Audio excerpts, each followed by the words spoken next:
তোমরা কি তোমাদের নবীর সামনে মাথা নত করো না? মোহাম্মদ একজন মানুষ, আমরা কেবল আল্লাহর সামনে মাথা নত করি। মুহাম্মদের অলৌকিক ক্ষমতা কোথায় জাফর? সে নবী হলে তো তার অলৌকিক ক্ষমতা থাকার কথা। এটা অবশ্য সত্য। প্রভু তার নবীকে অলৌকিক ক্ষমতা দেন যাতে করে তাকে শনাক্ত করা যায়। মোহাম্মদের অলৌকিকত্ব হচ্ছে পবিত্র কোরআন। বই, একটা বই, এক অশিক্ষিত ব্যক্তির লেখা, আর বলা হচ্ছে কিনা স্বর্গবাণী। সম্রাট যথেষ্ট শুনেছেন। ভবিষ্যৎ দর্শনে বলা আছে, মানব সৃষ্টির সময় ঈশ্বর তার মধ্যে এমন ক্ষমতা প্রদান করেছিলেন যাতে করে তারা পৃথিবীর বিভিন্ন ভাষায় কথা বলতে পারে। তো এ ধরনের অলৌকিক ঘটনা আমাদের সময় কি আর ঘটে? আমি অনেক শুনেছি, তোমাদের যুক্তিটা দুর্বল।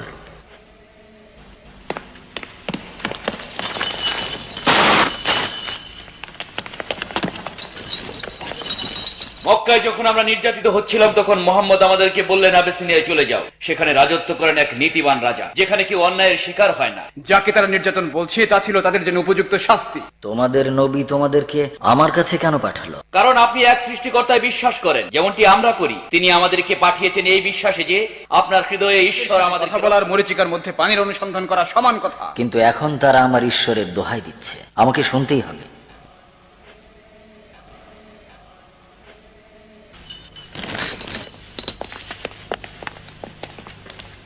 বলে যাও।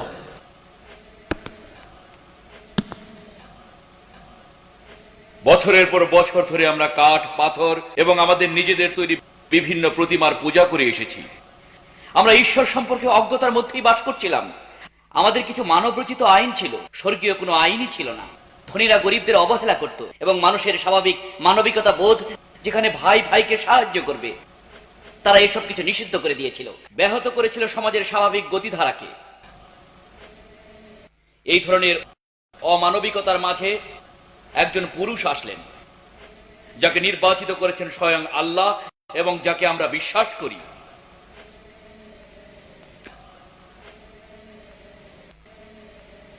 হয়তো ঠিকই বলেছ, তোমরা তার কথাগুলো সংগ্রহ করো। আমি আল্লাহর নবীর ভাষায় বলছি। মুহাম্মদ আমাদেরকে শিখিয়েছেন এক আল্লাহর ইবাদত করতে, নিজেদের মতো করে প্রতিবেশীদেরকে ভালোবাসতে, দান করতে। মানুষের হাসি অনেক সময় দানের কাজ করে, অপব্যবহার হতে নারীদের রক্ষা করতে।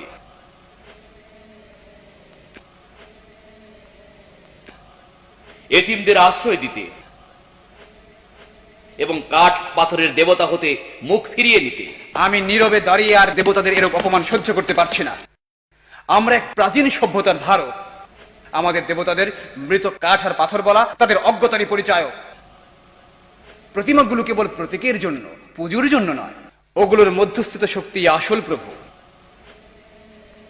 আমি স্বীকার করি যে প্রতিমাকে সবসময় সম্পূর্ণরূপে উপলব্ধি করা হয়নি।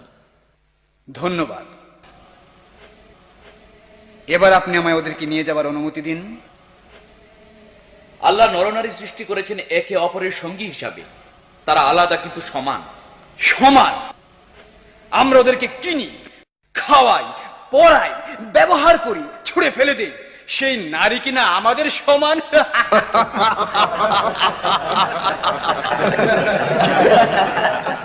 আল্লাহ মানুষ সৃষ্টি করেছেন একজন নর ও একজন নারী হতে। আমর, তোমাকে নিশ্চয়ই সেই নারীকে শ্রদ্ধা করতে হবে যে নারীর গর্ভ তোমাকে ধারণ করেছে। তোমাদের ওই 300 দেবতা এত নিশ্চুপ কেন? আর একমাত্র ঈশ্বর কেন এত সরব? আল্লাহ আমাদেরকে পূর্বেও এই কথাগুলি বলেছেন, ইব্রাহিম, নূহ, মুসা ও ঈসার মাধ্যমে। তাহলে মুহাম্মদের মাধ্যমে ওই একই কথা শুনে কেন আমরা এত অবাক হচ্ছি? ওই নামগুলো তোমাকে কে শেখালো? এই নামগুলো কোরআনেই আছে। মুহাম্মদ শিখিয়েছে যে একটি এতিম মেষপালক ছাড়া কিছু নয়। আর আমরা জানি খ্রিস্ট ছিলেন কাঠের কারিগর। খ্রিস্ট যা বলেছেন তোমাদের মুহাম্মদও তাই বলেছেন।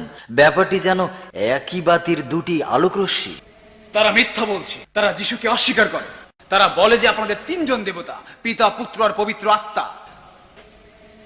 তোমরা খ্রিস্টের ব্যাপারে কি বলো? তারা বলে যে ঈশ্বরের কোনো পুত্র থাকতে পারে না, যিশু ঈশ্বরের পুত্র নয়। আমাকে খ্রিস্টের ব্যাপারে বলো। আমরা খ্রিস্টের ব্যাপারে তাই বলি যা নবী আমাদের বলেন। আল্লাহ তার পবিত্র নূর মরিয়ম নামক কুমারীর গর্ভে সঞ্চালন করেন এবং মরিয়ম যিশুকে গর্ভে ধারণ করেন আল্লাহর প্রতিনিধি হিসাবে। প্রতিনিধি বলছে, পুত্র কিন্তু বলে নাই। তোমাদের অলৌকিকত্ব, তোমাদের কোরআন আমাদের প্রভু যিশুর জন্ম সম্পর্কে কি বলে?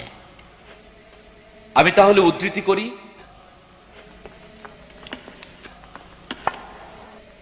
আমার কাছে এসো।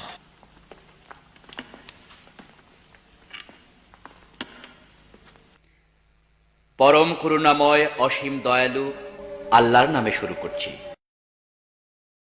মরিয়মের ঘটনা কোরআনে বিবৃত হয়েছে এভাবে, কিভাবে তিনি তার পরিবার হতে প্রাচ্যে বিতাড়িত হলেন, কিভাবে আল্লাহ তাঁর ফেরেশতা জিব্রাইলকে তার কাছে পাঠালেন, যে বলেছিল, আমি তোমার প্রভুর নিকট হতে এই বার্তা নিয়ে এসেছি যে তোমার গর্ভে এক পবিত্র শিশু জন্মগ্রহণ করবে। তিনি বললেন, আমি মরিয়ম কিভাবে গর্ভধারণ করব, যখন কোনো পুরুষ আমাকে স্পর্শও করেনি? জিব্রাইলের প্রতি উত্তরে বলল, কারণ তোমার প্রভু বলেছেন এটা হবে। আমি তাকে প্রতিষ্ঠা করেছি মানুষের আদর্শ রূপে এবং আমার করুণা রূপে। পুরো ব্যাপারটাই কুদরত।